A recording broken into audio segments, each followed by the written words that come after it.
Please subscribe and press the bell icon to get latest updates of নির্ঝরের স্বপ্ন। আপনারা শুনছেন কাহিনী।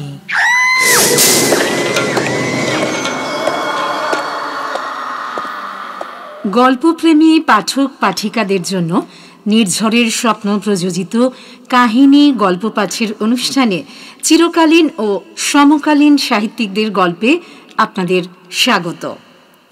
গল্প আপনাদের ভালো লাগলে বন্ধুরা অনেক অনেক লাইক, শেয়ার, কমেন্টস করুন এবং আমাদের চ্যানেলটি সাবস্ক্রাইব করে আপনার মতো একজন শ্রোতার সাথে আমাদের সাহিত্যের বন্ধনে আবদ্ধ হওয়ার সুযোগ করে দিন।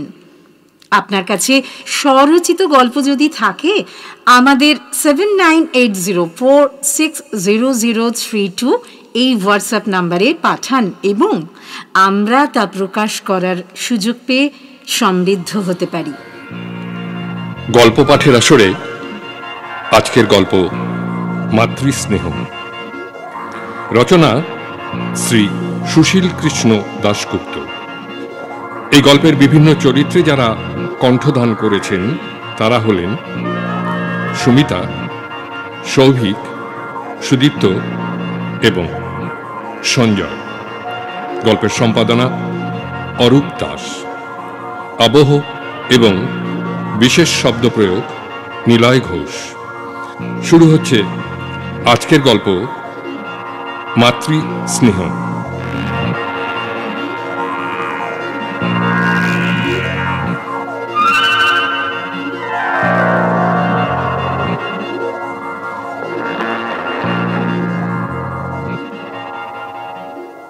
যুদ্ধ তখন পূর্ণ বেগে চলছে।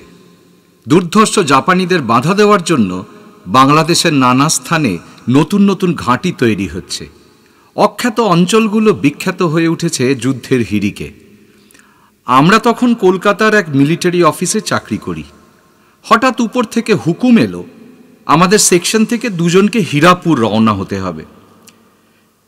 হীরাপুর বর্ধমান জেলার একটা কৃষি প্রধান স্থান। সেখানে নতুন একটা ঘাঁটি বসছে, সেই সূত্রেই আমাদের তলব পড়েছে। না বলবার জো নেই, আমরা মিলিটারি অফিসের চাকুরিয়া, মুখ বুঝে হুকুম তামিল করতে হবে। কাজেই তাড়াতাড়ি যাওয়ার জন্য তৈরি হতে হলো। রাত 10টায় আমাদের ট্রেন।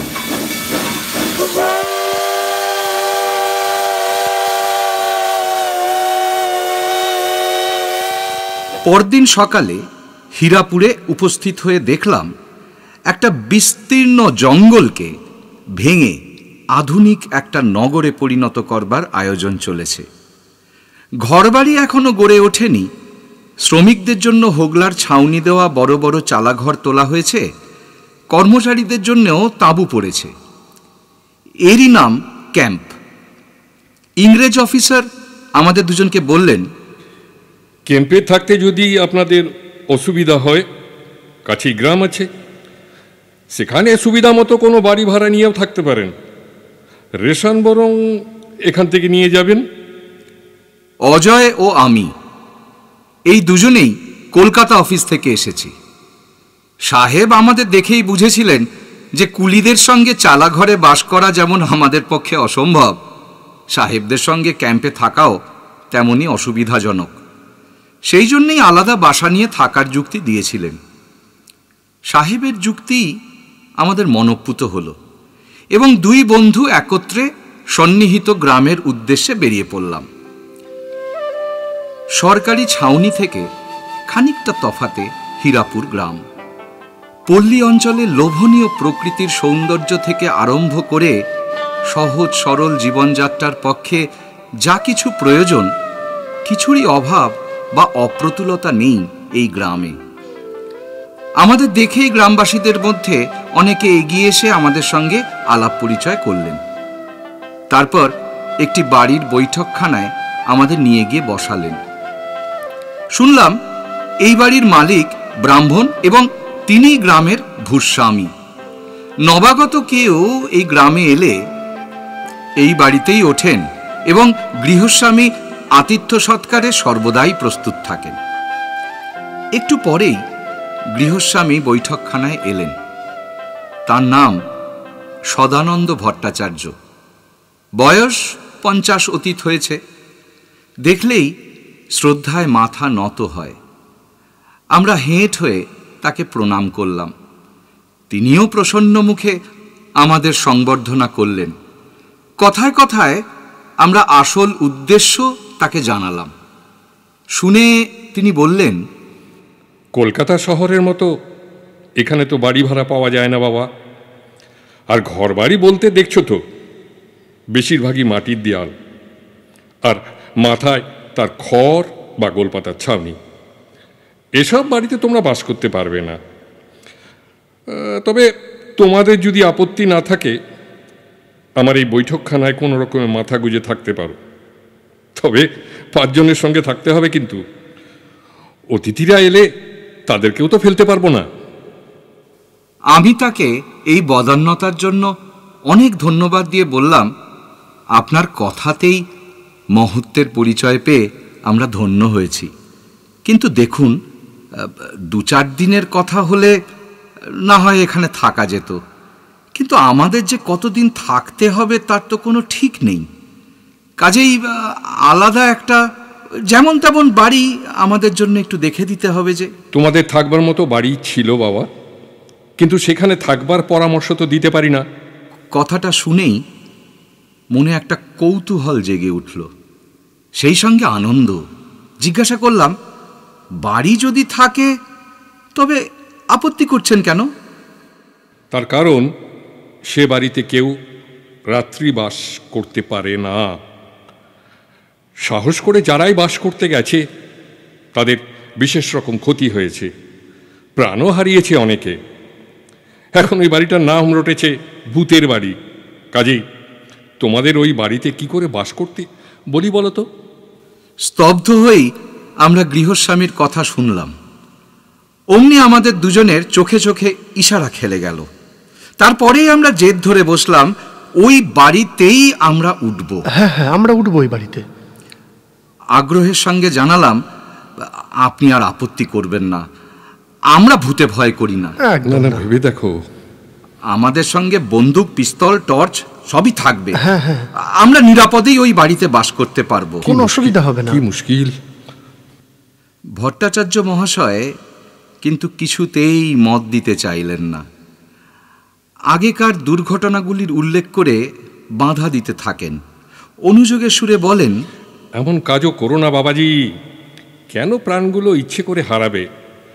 না না, ও আগ্রহ ত্যাগ করো তোমরা। আমরাও নাছোড়বান্দা, কিছুতেই সংকল্প ত্যাগ করতে প্রস্তুত নই। সবই নয়, শেষে তাকে বললাম, আচ্ছা দেখুন, আমরা কলকাতার ছেলে, ওসব কুসংস্কারে বিশ্বাস আমরা করি না। যদি আমাদের চেষ্টায় বাড়িখানার ওই অপবাদ ঘুঁচে যায়, আপনার গ্রামের পক্ষে সেটা কি মঙ্গলের কথা নয়? একবার ভাবুন। আপনি অনুগ্রহ করে সেই বাড়িতেই আমাদের থাকার ব্যবস্থা করে দিন। আপনার কাছ থেকে এটা ভিক্ষা বলেই চাইছি, ধরুন। আরে আচ্ছা, ঠিক আছে, তাহলে তোমরা এক কাজ করো, একসঙ্গে দুজনেই বিপদের মুখে ঝাঁপিয়ে না পড়ে বরং একে একে এগিয়ে যাও। এবেলা এখানেই স্নানাহার সেরে বাড়িখানা দেখে এসো। আচ্ছা, তারপর তোমাদের মধ্যে একজন যার বেশি সাহস আর আগ্রহ, সেই ওই বাড়িতে বরং রাত্রিবাস করে দেখুক ব্যাপারখানা কি। কিন্তু এর ফল কি হবে জানো? একজনের উপর দিয়ে বিপদটা যেতে পারে। তা ঠিক, সে ঠিক। ঠিক আছে। তার এই উপদেশ ভালো বলেই মনে হলো। ভট্টাচার্য মহাশয়ের বাড়িতে আমরা স্নান ও মধ্যাহ্ন ভোজন সেরে বাড়ি দেখতে চললাম। গ্রামের প্রায় শেষ প্রান্তে এই বাড়ি। চারিদিকে জঙ্গল ও পতিত জমি। এক ডাকে সাড়া পাওয়া যায় এমন বাড়ি কাছে একখানিও নেই। বুঝতেই পারলাম লোকালয় থেকে অনেকখানি দূরেই বাড়িখানা পড়ে আছে। কিছু দূরে একটা খাল। বাড়িখানাও ছোট, চারিদিকে পাঁচিল ঘেরা। সদর দরজা খুললেই সামনে পড়ে এক ফালি উঠোন, তার চারিদিকে বড় বড় ঘাস ও আগাছা। তারপরেই কয়েকখানি ঘর। বাড়ির ভিতর ঢুকে আমরা চওড়া লম্বা রক এবং দরদালান পার হয়ে একটা বড় ঘরে এলাম। তার মাঝখানে চৌকি পাতা, পিছনে বড় বড় দুটো জানলা। বড় ঘরের দুপাশে আরও দুটো ছোট ছোট ঘর। মাঝের ঘরখানা দেখেই আমাদের খুব পছন্দ হলো। বেশ আলো বাতাস রয়েছে। এই হলঘরেই রাত্রিবাস করা যাবে স্থির হলো। তক্তপোষের উপরে শতরঞ্চি ও বিছানা পেতে দিব্যি ফরাস করা গেল। ভট্টাচার্য মহাশয় আমাদের সঙ্গে তার বাড়ির দুজন ভৃত্যকে পাঠিয়েছিলেন। তারা উঠোনের বন জঙ্গল পরিষ্কার করে এবং ঘরগুলি ধুয়ে মুছে বাসোপযোগী করে দিল। কাজ শেষ করেই তারা সবিনয়ে বিদায় নেওয়ার জন্য ব্যস্ত হল। বুঝলাম এ বাড়িতে সন্ধ্যার দিকে থাকবার মতো দুঃসাহস তাদের মোটেই নেই। বললাম, আরে ভয় নেই, একটু থাকো। আমাদের একজনই এখানে থাকবেন, আর একজন তো তোমাদের সঙ্গেই যাবে। এখন আমাদের মধ্যে তর্ক বাঁধল। না না না না না না, আমি প্রথমে থাকবো। এই শর্ত আমি মানতে পারবো না। তুমি দেখো ভট্টাচার্য মশাইকে, কোনো ব্যাপার নেই, ভট্টাচার্য মশাইকে আমি রাজি করিয়েছি। ঠিক আছে, বুঝতে পারছি, কিন্তু আমি ফার্স্টে থাকবো। যখন দুজনে সেপারেট থাকার ব্যাপার হয়েছে আমি না, এটা হয় না। না না না না, আমি থাকবো আগে। সাহস আমার অনেক বেশি, আমি থাকবো। আমারও আছে কম নয় সাহস। অগত্যা দুটুকরো কাগজে দুজনের নাম লিখে টুকরো দুটো মুড়ে বিছানার উপরে ছড়িয়ে দিয়ে ভৃত্যদেরই একজনকে তার ইচ্ছে মতো একটা তুলতে বলা হলো। প্রথম মোড়কটি তোলা হতেই সেটি খুলে দেখলাম তাতে অজয়ের নাম লেখা রয়েছে। হুররে! তুমি জিতে গেলে গো। এবার আমাকে কেউ আটকাতে পারবে না ভাই, এবার আমি থাকবো ফার্স্টে। আর কি করা যাবে। অগত্যা স্থির হলো যে অজয়কেই আজ এখানে রাত্রিবাস করতে হবে একা। আমি শেষে পড়ে গেলাম। এদিকে সন্ধ্যা হয়ে আসছে, এই দেখে ভৃত্যদ্বয় তাড়া দিতে লাগলো। আর বেশিক্ষণ থাকা যাবে না এখানে, চলেন চলেন তাড়াতাড়ি, অনেক সন্ধ্যা হয়ে যাচ্ছে। তখন আমাকেও তাড়াতাড়ি সব ব্যবস্থা করে উঠতে হলো। ভট্টাচার্য মহাশয়ের বাড়ি থেকে একজনের মতো খাবার, সরাই ভরা পানীয় জল, বড় বড় দুটো মোমবাতি আমাদের সঙ্গেই এসেছিল। তাছাড়া টোটা ভরা রিভলভার, চড়া আলোর টর্চ, একখানা মাসিকপত্র, একটা প্যাড ও ফাউন্টেন পেনও আনা হয়েছিল। আমাদের মধ্যে কথা হয়েছিল যে যার অদৃষ্টে রাত্রিবাস ঘটবে, কোনো আশ্চর্য ব্যাপার কিছু দেখলেই সে প্যাডে লিখে রাখবে। কেননা যদি কোনো দুর্ঘটনা ঘটে তাহলে পরদিন ওই লেখা থেকে ব্যাপারটা বুঝতে পারা যাবে। এরপর অজয়ের কাছ থেকে বিদায় নিয়ে এবং কথা মতো কাজগুলি করবার কথা মনে করিয়ে দিয়ে আমরা সন্ধ্যার একটু আগেই সেখান থেকে বেরিয়ে এলাম। ভট্টাচার্য মহাশয় বৈঠকখানায় প্রতীক্ষা করছিলেন। দেখলাম তার মুখখানা বড় বিমর্ষ। শুষ্ক কণ্ঠে আমাকে আহ্বান করে বসালেন। হ্যাঁ, বসো বসো। অনেক কথা হলো তার সঙ্গে। একসঙ্গেই আমরা ভোজন করলাম। তার বৈঠকখানায় আমার রাত্রিবাসের ব্যবস্থা হলো। প্রত্যুষে উঠে প্রাতকৃত্য শেষ করেই দেখি ভট্টাচার্য মহাশয় নিজেই এসেছেন আমাদের সঙ্গে করে ভূতের বাড়িতে যাওয়ার জন্য। বাইরে দেখি গ্রামের অনেকেই প্রতীক্ষা করছেন। বুঝলাম সারা রাত্রি সবারই দারুণ উৎকণ্ঠায় অতিবাহিত হয়েছে। ভট্টাচার্য মহাশয়কে সামনে রেখে দলবদ্ধ হয়ে আমরা সেই কুখ্যাত বাড়ির দিকে চললাম। বাড়ির সামনে এসে দেখলাম ভিতর থেকে সদর দরজা বন্ধ। বাইরে থেকে দরজায় ঘা দিয়ে অজয়ের নাম ধরে অনেক ডাকাডাকি করলাম। অজয়, এই অজয়, অজয় কি ঘুমোচ্ছিস? অজয়! কিন্তু কোনো সাড়া পাওয়া গেল না তার। তখন অতি কষ্টে পাঁচিল টপকে ভিতরে ঢুকে বাইরের দ্বার খোলবার ব্যবস্থা করতে হলো।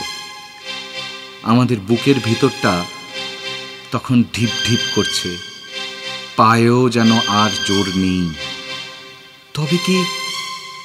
তবে কি সত্যি কোনো দুর্ঘটনা ঘটেছে? তাই বলেই কি অজয়ের কাছ থেকে কোনো সাড়া আসছে না? যাই হোক, উঠোন পার হয়ে সিঁড়ি বেয়ে দালানে উঠলাম। সেখান থেকে দেখলাম ঘরের দরজা খোলা রয়েছে। তারপর আমরা সেই হলঘরের মধ্যে ঢুকে স্তম্ভিত হয়ে চেয়ে রইলাম। দেখলাম লম্বা লম্বা বাতি দুটো ইঞ্চি দুয়েক পুরেই নিভে গেছে। তক্তপোষের বিছানায় ফরাসে রয়েছে অজয়ের পিস্তল, সেই প্যাড ও ফাউন্টেন পেন, আর তক্তপোষের ওদিকে মেঝের উপরে পড়ে রয়েছে অজয়ের সংজ্ঞাহীন দেহ। অজয়, এই অজয়, অজয়, কি হয়েছে তোর? দেখুন কাণ্ড। অজয়, হায় ভগবান, ইচ্ছে করে ছেলেটা প্রাণ হারালো। এই কথা বলতে বলতেই তিনি এগিয়ে গেলেন অজয়কে তোলবার জন্য। আমরাও তাকে সাহায্য করতে ছুটে গেলাম। এই সবাই এসো, একটু অজয়কে ধরো, জাগাও ওকে। সবাই মিলে অজয়কে তুলে তক্তপোষের উপরে শুইয়ে দেওয়া হলো। সঙ্গে সঙ্গে হাতে মুখে জল দিয়ে সংজ্ঞা ফিরিয়ে আনবার চেষ্টা চলল। ঠিক এই সময় বিছানায় রাখা সেই প্যাটখানার উপরে আমার নজর পড়ল। অজয়ের হাতের লেখা তাতে রয়েছে। তাড়াতাড়ি সেটা তুলে নিয়ে পড়তে লাগলাম। অজয় কয়েক ছত্রে লিখেছে, সন্ধ্যা হতেই বাতি দুটো জ্বেলে দিলাম, হাত মুখ ধুয়ে কিছু খেয়ে নিলাম, তারপর বিছানায় বসে মাসিক পত্রখানা খুলে একটা গল্প পড়তে আরম্ভ করলাম। খানিক পরে মেয়েলি গলায় একটা কান্না বাইরে থেকে ভেসে এলো। এত করুণ তার সুর যে বুকের ভেতরটা যেন শিউরে উঠল। সেই কান্না ক্রমশই ঘরের দিকে এগিয়ে আসতে লাগলো। মনে হলো বন্ধ দরজার ওপাশে দাঁড়িয়ে সত্যি কি যেন কাঁদছে। ঘরের দরজা ভেজানো ছিল, হঠাৎ খুলে গেল, আর সেই সঙ্গে কান্নার করুণ সুরটাও ঘরের মধ্যে প্রবেশ করলো। এমনই তখন কে যেন কাঁদতে কাঁদতে ঘরের বড় দেওয়াল আলমারিটার দিকে ছুটে গিয়ে আলমারির দুটো দরজায় জোর করে খুলে ফেললো। কাউকে দেখতে পাচ্ছি না, অথচ কান্না আলমারির শোনা যাচ্ছে। কি বুক ফাটা কান্না! আমি রিভলভারটা তুলে নিয়ে আলমারির দিকে নিশানা করে বললাম, কে কাঁদে? বলো বলো, নইলে কিন্তু গুলি করব। ও কি আশ্চর্য! সত্যি একটা মূর্তি আলমারির গায়ে পিঠ দিয়ে দাঁড়িয়ে আছে। তার মুখখানা নারীর মুখের মতো, কিন্তু হাত দুটো খালি হাড়ের। সেই হাতে কি যেন আঁকড়ে ধরে রয়েছে। আরে মূর্তিটা যে আমার দিকে এগিয়ে আসছে। আর তো সে কাঁদছে না, তার চোখ দুটো যেন জ্বলছে। মুখখানায় মাংস, কিন্তু হাত দুখানা খালি হাড় যে। নিশ্চয় ভূত। গুলি না করলে আমাকে হত্যা করবে। অজয়ের লেখা এইখানেই শেষ হয়েছে। বোঝা গেল এই সময় সে গুলি ছুঁড়েছিল। রিভলভারটি পরীক্ষা করে দেখা গেল একটি টোটা কম, আর আলমারির পাশে দেওয়ালের অবস্থা দেখে বোঝা গেল যে গুলিটি সেখানেই পড়েছিল। কিন্তু এর পর যে কি হয়েছিল সে তো এখনো রহস্যাবৃত। জানবার তো কোনো উপায় নেই। ইতিমধ্যে শুশ্রূষার ফলে অজয়ের নাক দিয়ে নিঃশ্বাস পড়ল, দুই চোখের পাতাও অল্প অল্প নড়ে উঠল। তখন আমাকেই ক্যাম্পে ছুটতে হলো, এবং প্রকৃত ব্যাপারটা চাপা দিয়ে অজয় হঠাৎ অত্যন্ত অসুস্থ হয়ে পড়েছে এই কথা জানিয়ে ক্যাম্প থেকে স্ট্রেচার ও দুজন কুলি এনে অজয়কে ক্যাম্পের হাসপাতালে ভর্তি করে দিয়ে কতকটা নিশ্চিন্ত হলাম। ক্যাম্পের ডাক্তারকে অবশ্য চুপি চুপি ব্যাপারটা বলতে হয়েছিল। এরপর ভট্টাচার্য মহাশয়ের বাড়িতে ফিরে স্নানাহার করা গেল। তারাও সাগ্রহে আমার প্রতীক্ষা করছিলেন। আহারাদির পর বৈঠকখানায় বসে অজয় সম্বন্ধে আলোচনা হতে লাগল। তাকে জানালাম, ডাক্তারবাবু বলেছেন প্রাণের ভয় নেই, তবে মাথার গোলমাল কিন্তু হতে পারে। কেমন? আমার কথা পড়ল তো। এখন বাবাজি, তোমার আগ্রহ তো ঘুচে গেছে, তাই না? না তুমিও শখ করে আবার ও বাড়িতে রাত্রিবাস করতে যাবে আবার? কথাটা শুনে চমকে উঠলাম। নিজের সাহসের উপরেও একটা অভিমান জাগল। বললাম, দেখুন, আমরা এই যুগের ছেলে, চাকরি করি বলে কিন্তু মনুষ্যত্ব হারাইনি। বলিহারি সাহস। যে আগ্রহ মনে জেগেছিল একজন তার জন্য বিপন্ন হয়েছে বলে আমি যদি আজ ভয় পেয়ে পিছিয়ে যাই, আপনি তখন আমাকে কাপুরুষ বলে অবজ্ঞা করবেন। না করলেই ভালো করতে। করবেন তো? দেখা যাক। আজকের পালা আমার, কালকের মতো আমাকেও যেতে হবে। আর কালকের মতোই আপনাকেও একটু সব ব্যবস্থা করে দিতে হবে যে। আর সকালে গিয়ে আমার সন্ধানও নিতে হবে। আশা করি যাবেন। এসব না করলেই ভালো করতে। ভট্টাচার্য মহাশয় এবং আর সকলে আমার মুখে একথা শুনে অবাক হয়ে কিছুক্ষণ চেয়ে রইলেন। কিন্তু দেখলাম তারা কোনো আপত্তি করলেন না, আর বাধাও দিলেন না। আগের দিনের সেই দুই ভৃত্যকে ডেকে যথাযথ ব্যবস্থা করবার হুকুম দিলেন। যা, সঙ্গে যা। বিকেলে যখন সেই বাড়িতে যাওয়ার জন্য প্রস্তুত হচ্ছিলাম, সেই সময় ভট্টাচার্য মহাশয় বললেন, বাবাজি, তোমার বন্ধুর হাতিয়ার আমার কাছে আছে, সেটাও কি নিয়ে যাবে? আজ্ঞে না, সেটা আপনার কাছেই থাক। আমি আজ বিনা হাতিয়ারেই ভূতের সঙ্গে বোঝাপড়া করতে যাব। আমার হাতিয়ারও সুটকেসেই রেখে যাচ্ছি। কথাটা শুনে তিনি স্নিগ্ধ দৃষ্টিতে আমার দিকে তাকালেন শুধু। মনে হলো সেই দৃষ্টি দিয়ে তিনি যেন আমার অভিপ্রায়কে উপলব্ধি করবার চেষ্টা করছেন। সন্ধ্যার আগেই সে বাড়িতে প্রবেশ করলাম। ভৃত্য দুইজন ঘরগুলি পরিষ্কার করে বিছানাটি ঝেড়ে ঝুড়ে জল, খাবার, বাতি যথাস্থানে রেখে বিদায় নিয়ে চলে গেল। আমি এখন একা। একাই ঘরগুলি ঘুরে ঘুরে দেখলাম। বাইরের দরদালান, লম্বা রক, উঠোন, একে একে প্রত্যেক স্থান দেখে পুনরায় হলঘরে ফিরে এলাম। তখন সন্ধ্যা হয়েছে, অন্ধকার গাঢ় হয়ে ঘনিয়ে আসছে। আমি একসঙ্গে দুটি বাতি জ্বেলে দিলাম। এমন সময় হঠাৎ আমার চোখে পড়ল দেওয়ালের সঙ্গে গাঁথা প্রকাণ্ড আলমারিটার দিকে। আমি ধীরে ধীরে এগিয়ে গিয়ে তার ডালা দুটো খুলে ফেললাম। ভিতরের তাকের তক্তাগুলো জীর্ণ হয়ে গেছে। এলোমেলোভাবে অনেকগুলি জিনিস রয়েছে তার মধ্যে। এই যেমন চুলের কাঁটা, ভাঙা চিরুনি, ময়লা পড়া নানান রকম শিশি বোতল, বেতের চুপড়ি, এমন আরো কত কি। নিচের তাকে হাত দিতেই তক্তাটা নড়ে উঠল। বুঝলাম তার নিচে একটা চোরা খুপড়ি আছে। বাতির আলোকে সেই খুপড়ির দিকে চাইতেই দেখতে পেলাম রঙিন ফ্রক পরানো, পুতির মালা দিয়ে সাজানো একটা মোমের পুতুল রয়েছে সেখানে লুকোনো। বেশ বড়সড় পুতুল। সেটি দেখেই আমার বুকের ভিতরটা কেমন ঝাঁত করে উঠল। পুতুলটিকে নিবিষ্ট মনে দেখছি।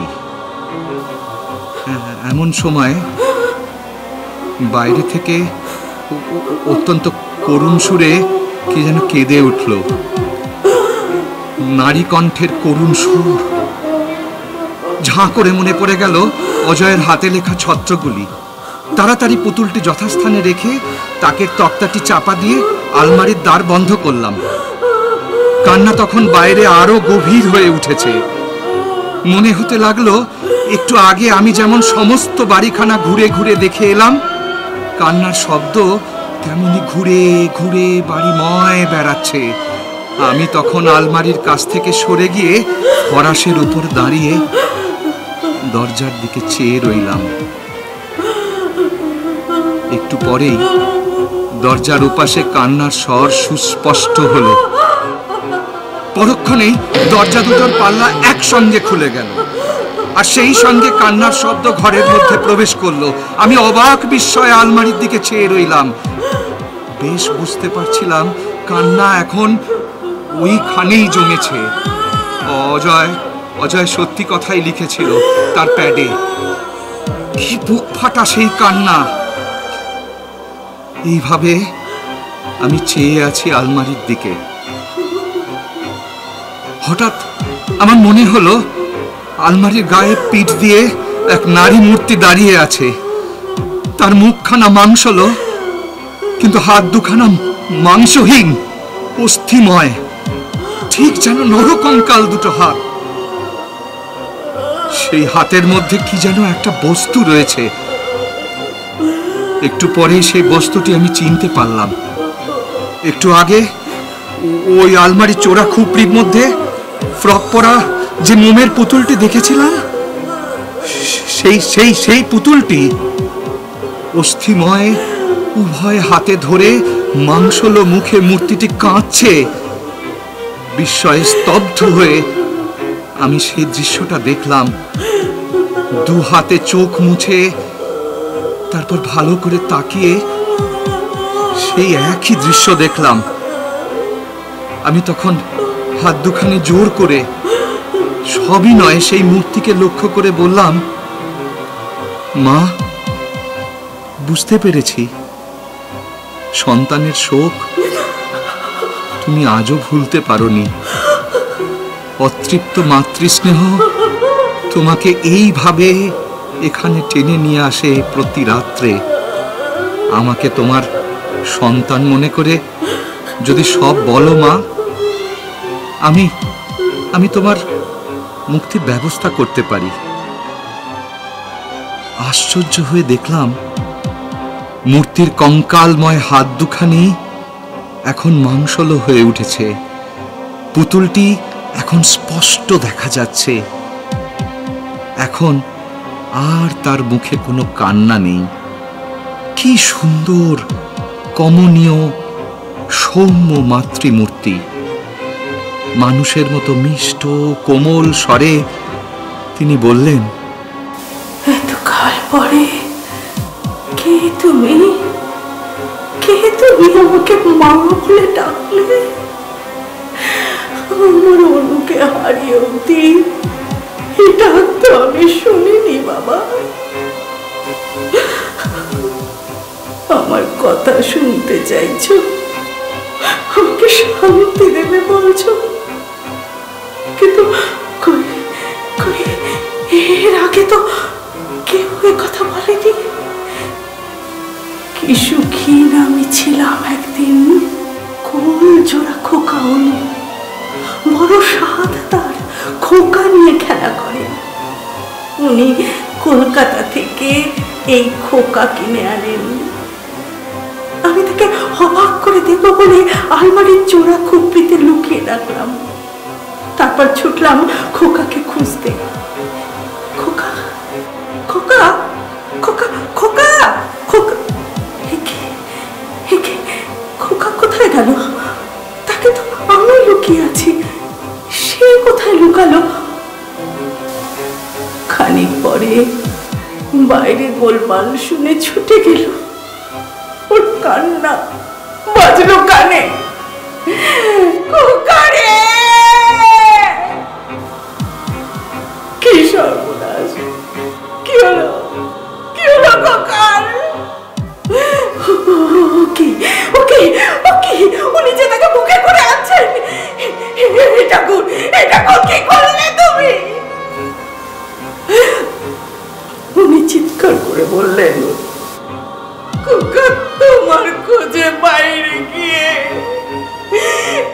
চোখের জলে ডুবে গেছে। সব শেষ হয়ে গেছে।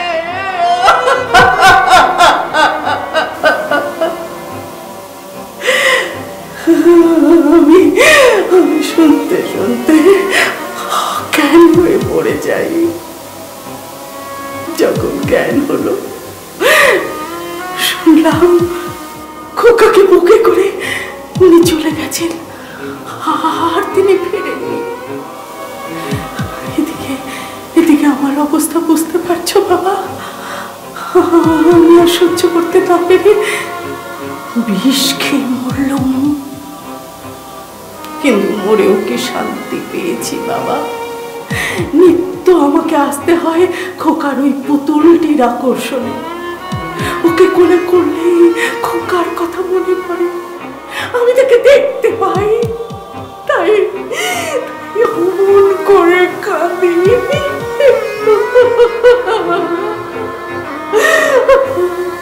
কিন্তু কেঁদেও তো নিস্তার নেই বাবা। মাঝে মাঝে মাঝে মাঝে অবুঝরা আমাকে জ্বালাতে এসে আমাকে মারতে চায়। তখনই প্রেতের প্রতিহিংসা ধক করে চলে ওঠে। কিন্তু তোমার মতো কেউ কি জিজ্ঞাসা করেছে বাবা কেন আমি কাঁদি? আমার কি দুঃখ? তুমি পারবে বাবা আমাকে শান্তি দিতে, আমার দুঃখ ঘুচাতে? কথাগুলো শুনতে শুনতে আমি অভিভূত হয়ে পড়েছিলাম।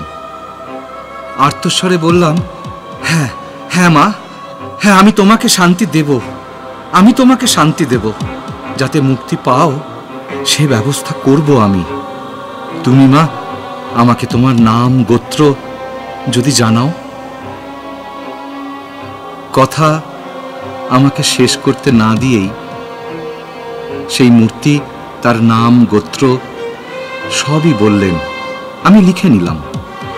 তারপর মুখ তুলে দেখি আলমারির দরজা তেমনি বন্ধ রয়েছে, কেউ সেখানে নেই। ভোর হবার আগে নিজেই বাড়ি থেকে বেরিয়ে পড়লাম ভট্টাচার্য মহাশয়ের বাড়ির উদ্দেশ্যে। আমার ডাক শুনে তিনি বাইরে এসে সহর্ষে আমাকে জড়িয়ে ধরলেন। আরে কি ব্যাপার? কি এই তো ভট্টাচার্য মশাই। আরে এসো এসো এসো এসো, তোমাকে দেখে আমার কি যে আহ্লাদ হচ্ছে। আমি সব কথা তাকে খুলে বললাম। তারপর সেই মেয়েটির মুখে শুনে যে নামগোত্র প্যাডে লিখেছিলাম সেটাও তাকে দেখালাম। তিনি তো এগুলো পড়ে সবিস্ময়ে বললেন, ভারী আশ্চর্য তো, ওই বাড়ি ঘোষালদের, এ কথা সবাই জানে। কিন্তু সে যে 70 বছর আগেকার কথা, তখন আমিও জন্মাইনি। শুনেছিলাম বটে ঘোষালদের একটি বউ স্বামী পুত্রের শোকে মারা পড়েছিলেন। হ্যাঁ, তাহলে এই 70 বছর ধরে সেই বউটির অতৃপ্ত আত্মা এই কাণ্ড করে বেড়াচ্ছে। হ্যাঁ ভট্টাচার্য মশাই, সেই বউটি। তবে এইবার তিনি মুক্ত হবেন। আশ্চর্য। আমি সাহেবকে সব কথা বলে ছুটি নিয়ে গয়ায় যাব, তারপর পিণ্ড দেব সেখানে। সেই ভালো, সেই ভালো। সেই দিনই সাহেবের কাছে সব কথা বলে ছুটি চাইলাম। তিনিও সানন্দে ছুটি মঞ্জুর করলেন। গয়ায় পিণ্ড দিয়ে ফিরে এসে আমরা দুই বন্ধুই আবার সেই ঘরে রাত্রিবাস করি। কিন্তু আর সে কান্নাও শুনিনি, মূর্তিও দেখিনি। আমরা উভয়েই এই বাড়িতেই বাস করতে থাকি। শুনছিলেন আজকের গল্প মাতৃস্নেহ। রচনা শ্রী সুশীল কৃষ্ণ দাশগুপ্ত। এই গল্পের বিভিন্ন চরিত্রে যারা কণ্ঠদান করেছেন তারা হলেন অজয় এবং ডাক্তারের চরিত্রে সুদীপ্ত, সদানন্দ সঞ্জয়, নারীমূর্তি সুমিতা, সূত্রধর সৌভিক। গল্পের সম্পাদনা অরূপ দাস। আবহ এবং বিশেষ শব্দ প্রয়োগ নিলয় ঘোষ।